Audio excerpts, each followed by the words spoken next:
নমস্কার বন্ধুরা, welcome to my channel. আজকে আমি আপনাদের দেখাবো আপনারা কিভাবে বার্ধক্য ভাতার ফর্ম বাড়িতে বসে ফিল আপ করতে পারবেন। আপনারা ফর্মটা ওই জনকল্যাণ শিবির হচ্ছে, ওই শিবিরে আপনারা পেয়ে যাবেন, না হলে বিডিও অফিস থেকে পেয়ে যাবেন। পেয়ে আপনারা যার বয়স হয়ে গেছে 60-এর উপরে তাদের জন্যই আপনি অ্যাপ্লাই করতে পারবেন।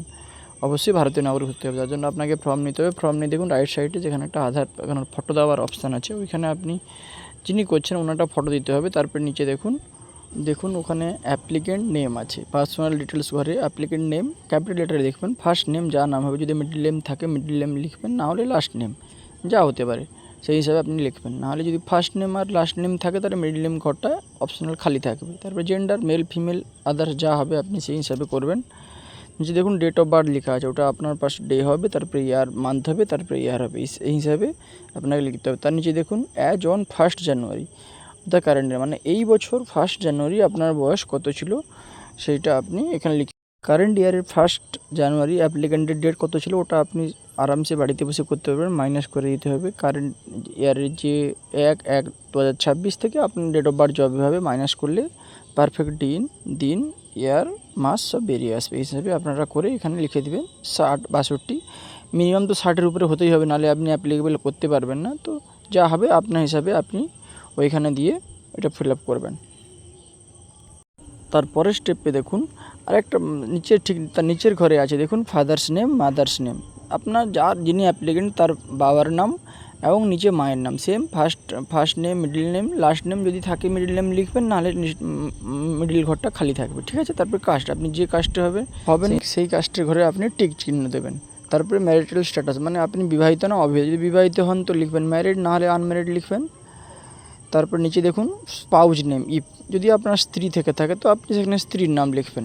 তারপরে দেখুন নিচে ঘরে আসছে মান্থলি ফ্যামিলি ইনকাম, আপনার যা ইনকাম মান্থলি ওটা লিখবেন, ওটা ইয়ারলি না, ওটা মান্থলি দেওয়া আছে। তো মান্থলি যা হবে আপনার ইয়ারলি হবে, যেটা ডিভাইড করে দেবেন 12 দিয়ে, তো মান্থলি পেয়ে যাবেন, মান্থলি লিখে দেবেন। তারপর নিচে দেখুন আধার নাম্বার, যেটা আপনার আধার নাম্বার আছে আধার নাম্বার দেবেন। নিচে ভোটার আইডি যে নাম্বার পারফেক্ট দেবেন আপনি, ঠিক আছে।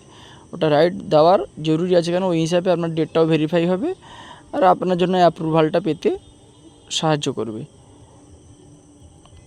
তারপর নিচে দেখুন কন্ট্যাক্ট ডিটেলস, তো আপনার স্টেট অলরেডি ওয়েস্ট বেঙ্গল হয়ে আছে। তারপরে অ্যাসেম্বলি কনস্টিটিউয়েন্সি, মানে আপনার যেখানকার হবে সেইখানকার লিখবেন, যেটা হতে পারে আপনি জানেন। ডিস্ট্রিক্ট আপনার ডিস্ট্রিক্ট লিখে দেবেন, পুলিশ স্টেশন লিখে দেবেন, ব্লক মিউনিসিপ্যালিটি ক্রপ, যদি আপনার ব্লক হয় ব্লক লিখবেন, মিউনিসিপ্যালিটি হলে মিউনিসিপ্যালিটি লিখবেন, নাহলে ক্রপ লিখবেন। নেক্সট পেজে কী লিখবেন, গ্রাম পঞ্চায়েতের নাম, যদি গ্রাম পঞ্চায়েত ধরেন গ্রাম পঞ্চায়েতে লিখবেন। তারপরে আমরা ভিলেজ টাউন সিটি যা আপনি দেখে আরামসে ফিল আপ করতে পারবেন। হাউস যদি হাউসের নাম্বার থাকে দিবেন, নাহলে দেওয়ার দরকার নেই। যেখানে স্টার মার্ক করা আছে ওগুলো ম্যান্ডেটরি করতে হবে। পোস্ট অফিস দেবেন, পিন দেবেন, number of years dealing in the West Bengal, মানে আপনি ওয়েস্ট বেঙ্গলে কতদিন ধরে আছেন, আপনার যেটাই হবে, আপনি জন্ম থেকে আজ আপনার বয়স 65 তো 65 ইয়ার্স লিখে দেবেন।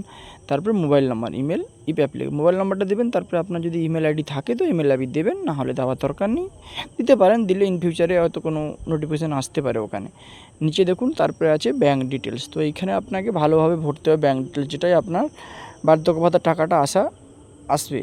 তার জন্য ব্যাঙ্ক নেম আপনি প্রথমে দেবেন, যে ব্যাঙ্ক নেম সেই ব্যাঙ্কের নেমটা আপনি ক্যাপিটাল লেটার লিখে দেবেন। তারপরে দেখুন ব্যাঙ্ক ব্রাঞ্চ নেম, ব্যাঙ্কের ব্রাঞ্চটা কোনটা ও আপনার পাসবুকে আপনি পেয়ে যাবেন, ব্রাঞ্চ নেম দেবেন। তারপর ব্যাঙ্ক অ্যাকাউন্ট নাম্বার যেটা হবে সেটা আপনি এখানে পারফেক্ট করে সুন্দরভাবে এক একটা বক্সে এক একটা নাম্বার লিখে ফিল আপ করবেন। তারপরে আইএফসি কোড, যেটা আপনার ব্যাঙ্কের আইএফসি কোড, আপনি জানবেন কোত্থেকে আপনার আইএফসি কোড, আপনার ব্যাঙ্কের পাসবুকের যে ফ্রন্ট পেজ আছে ওখানে দেখবেন সব কিছু ডিটেলস যেখানে দেওয়া যায় ওর নিচে আইএফসি কোড দেওয়া থাকে, ওইখান থেকে লিখে আপনারা কপি করে এখানে ওই বক্সে ভরবেন।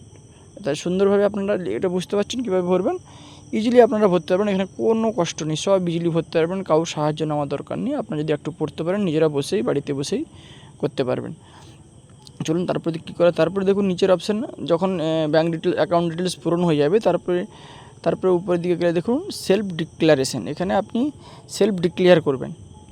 এখানে আপনি সেলফ ডিক্লারেশন করবেন যে আপনি বার্ধক্য ভাতার জন্য আপনার ফর্ম জমা করছেন। ওখানে দেখুন নিচে অনেকগুলো অপশান খুলে এসছে, ওর ভিতরে যেটা আপনার হবে, যেহেতু আপনি বার্ধক্য ভাতার জন্য অ্যাপ্লাই করছেন তো আপনাকে ফার্স্ট হবে NSAP ওল্ড এজ পেনশন, এই অপশানটা আপনি ক্লিক করবেন। তারপর ডেট দেবেন, আজকের ডেট আর সিগনেচার অফ দ্য অ্যাপ্লিকেন্ট, যিনি অ্যাপ্লিকেন্ট ওনার সিগনেচার দরকার। তারপরে এরপরে দেখুন যেটা অ্যাকনোলেজমেন্ট ঘর আছে ওটা আপনাদের কিছু করা দরকার নেই, ওটা অফিসের জন্য করবেন আর অফিসরাই করবে। আর এখানে দেখুন লেখা আছে ফর অফিস ইউজ অনলি, অফিসের স্টাফরা যারা থাকবেন ওই যোজনা নিয়ে যারা ফর্ম ফিল আপের অনলাইন আবেদন করবেন ওরাই করবে, তো ওটা আপনাদের কিছু করতে হবে না, ও জায়গাগুলো এরকম ফাঁকা ছেড়ে দেবেন, ঠিক আছে। দেখুন এখানে বাকি যে সবগুলো পেজগুলো আছে এই পেজগুলো আপনাদের কিছু করার দরকার নেই, সব যিনি রিসিভিং অফিসার থাকবেন উনিই করবেন। যে recommendation authority name, recommending authority designation উনি করবেন, ওনার কাজ। যিনি রিসিভ করবেন আপনার কাছ থেকে ফর্মটা ওটা ওনার কাজ, আপনারা এখানে কিছু করার দরকার নেই, কিছু করার দরকার নেই। তারপরে দেখুন পেজ উল্টাবেন, নেক্সট পেজে মুভ হবেন। দেখুন এখানে একটা পারমিশন আছে যেটা কনসেন্ট ফর আধার অথেন্টিকেশন, এখানে আপনাকে আপনার আধার নাম্বার দিতে হবে আর নিচে যিনি অ্যাপ্লিকেশন করছেন ওনার সিগনেচার দরকার, কারণ যেহেতু আমরা আধারের সঙ্গে যখন লিঙ্ক হবে আধার অথেন্টিকেশন হওয়ার জন্য এখানে আপনাকে সিগনেচার করতে হবে।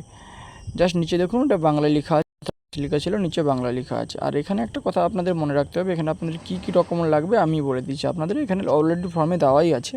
দেখুন এখানে অলরেডি মেনশন করে দিয়েছে আপনারা কী কী ডকুমেন্ট লাগবেন। পাসপোর্ট সাইজ কালার ফটোগ্রাফ একটা যেটা উপরে লাগবে ফর্মের উপরে, তারপরে কপি অফ আধার কার্ড, আপনার আধার কার্ডের একটা সিগনেচার থাকবে, আধার কার্ড দরকার, copy of epic number voter ID মানে আপনার ভোটার কার্ড জেরক্স দরকার, কাস্ট যদি আপনি কোনো লোয়ার কাস্টের হন তো আপনার কাস্ট সার্টিফিকেট দরকার, তারপরে রেসিডেন্টাল সার্টিফিকেট সেলফ ডিক্লারেশন, আমি যেখানকার সার্টিফিকেট মানে রেসিডেন্সিয়াল ওটা অপশনাল নেই। তারপরে দেখুন copy of income certificate self declaration, আপনি একটা নিজের থেকে অপশনাল ফর্ম ফিল আপ করবেন, ওখানে আপনি ডিক্লেয়ার করবেন যে আপনার ইয়ারলি এত ইনকাম আছে, সিগনেচার করবেন, এটাও জমা করবেন। Copy of first page of bank passbook, আপনার পাসবুকটা অবশ্যই জমা করতে হবে, আদার যদি কিছু জমা করেন সেটা মেনশন করবে। ফর্ম জমা করে ফর্ম লিখিয়ে ডকুমেন্ট অ্যাটাচ করে যেখানে আপনাদের শিবির হচ্ছে 3 দিন শিবির ছিল, আরও এক্সটেনশন হয়েছে হয়তো 3-4 দিন হবে, যদি না হয় আপনাদের যে বিডিও অফিস আছে বিডিও অফিসে গিয়ে আপনারা ফর্ম জমা করবেন, ওখানে রিসিভ করার পরে আপনাকে রিসিভ কপি দেবেন। তারপর কিছুদিন পরে যখন পোর্টালে আপনার ডিটেলস আপডেট হয়ে যাবে তো সেই হিসাবে যখন সরকার প্রকল্পের টাকা দেওয়া চালু করবে আপনি যদি এলিজিবল হয়ে থাকেন আপনি ডেফিনেটলি টাকা পাবেন। এই প্রকল্পের কাজ আপনারা অনলাইনেও করতে পারেন, এখন যেহেতু আমাদের সরকার সুবিধা দিচ্ছে ব্লক অফিসে অফলাইনে, তাই আপনারা অফলাইনে জমা করুন, যদি না পসিবল হয় তো অনলাইনে আপনারা করতে পারবেন। ওই জন্য আপনাকে হয় সাইবার ক্যাফে যেতে হবে না মোবাইল থেকে আপনারা কম্পিউটার থেকে করতে পারবেন। কী করে করবেন তার জন্য আমার চ্যানেলটিকে আপনারা সাবস্ক্রাইব করে রাখুন, আমি নেক্সট ভিডিও অনলাইনে কীভাবে করা হয় তা নিয়ে দিচ্ছি। আমার এই ভিডিও আপনাদের যদি ভালো লেগে থাকে তো আপনারা প্লিজ আমার চ্যানেলটিকে সাবস্ক্রাইব করে রাখবেন, আরও এরকম ইনফরমেটিভ ভিডিও ইন ফিউচারে পাওয়ার জন্য। Thanks for watching.